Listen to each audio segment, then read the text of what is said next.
আসসালামু আলাইকুম ভিউয়ার্স। তো আমি আজকে রান্না নিয়ে হাজির হয়েছি। আমাদের আজকে রান্না হয়েছে পোলাও, মাংস আর হচ্ছে বেগুন ভাজা, চিকেন ভুনা আর হচ্ছে পোলাও আর বেগুন। তো এরপর যে আমি হচ্ছে যে চিকেন ভুনাটা বসিয়ে দেওয়ার জন্য চুলাতে প্যান বসিয়ে দিয়ে দিয়েছি তেল, পরিমাণ মতো তেল দিয়ে হচ্ছে দিয়ে দিচ্ছি দারচিনি, এলাচি, লবঙ্গ আর হচ্ছে যে সেটা তেজপাতা। তারপরে একটু হয়ে আসলে দেন দিয়ে দিয়েছি হচ্ছে আদা বাটা, রসুন বাটা এবং পেঁয়াজ বাটা। পেঁয়াজ কুচিও দিয়েছি। ফার্স্ট অফ অল আমি পেঁয়াজ কুচিটা দিয়েছি, হচ্ছে দারচিনি, এলাচি, লবঙ্গ, তেজপাতা দেওয়ার পরে আমি পেঁয়াজ কুচিটা দিয়ে দিয়েছিলাম ফার্স্ট।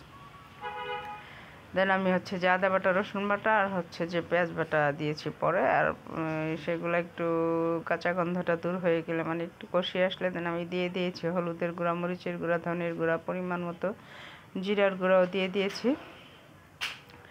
দিয়ে এখন স্বাদ মতো একটু লবণও দিয়ে দিলাম। সেটা একটু কষিয়ে আসলে আমি টমেটো পেস্ট, যেহেতু চিকেন ভুনা হবে ফেয়ার, সেই জন্য আমি একটু পাকা টমেটো পেস্ট করে রেখেছিলাম, সেটা দিয়ে দিয়েছি, গ্রাইন্ড করে রেখেছিলাম। তো হয়ে আসলে সেটা কষিয়ে আসলে এখন আমি হচ্ছে যে চিকেনগুলো দিয়ে দিলাম ঢেলে।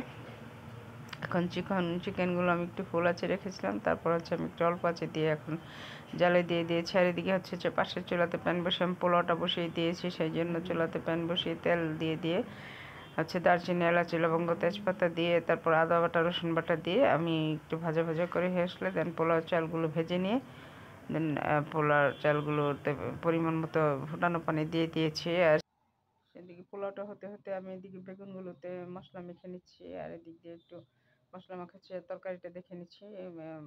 চিকেনটাতে আমি ঢাকনাটা সরিয়ে একটু নেড়ে চেড়ে দিচ্ছি ভিউয়ার্স। আর এদিকে পোলাওর ঢাকনাটা সরিয়ে একটু নেড়ে চেড়ে দিলাম, যেন ফুটে যে একটু নেড়ে চেড়ে উপরেগুলো নিচেরগুলো উপরে দিয়ে দিলাম। এখন আবারও ঢেকে দিয়ে দমে দিয়ে দিব। দমে দিয়ে এখন একটু হচ্ছে যে মোটামুটি অলমোস্ট হয়ে আসছে আমার এই পোলাওটাই, যে দেখুন। তো লাস্ট অফ অল আমি একটু কেওড়া জল দিয়ে দিব। কেওড়া জল দিয়ে কেওড়া জল দিয়ে দিচ্ছি, মানে গোলাপ জল আর কেওড়া জল দিয়ে এখন ঢেকে দিয়ে তবে দিয়ে নামিয়ে নেব। আর আমি হচ্ছে যে পেঁয়াজ বেরেস্তা করা হয়েছে, সেটা আমি সার্ভ যখন করবো খাওয়ার সময় তখন দিয়ে নেবো আর কি উপরে। এইভাবে আমি করি। আর এটা হচ্ছে যে আমার মাংসটা মোটা অলমোস্ট হয়ে আসছে ভিউয়ার্স। তো আমি একটু নেড়ে চেড়ে এখন দমে দিয়ে দিব। আর নামানোর আগে হচ্ছে আমি একটু ভাজা জিরার গুঁড়া দিয়ে দিব, যেটা আমি সব সময় করি আর কি।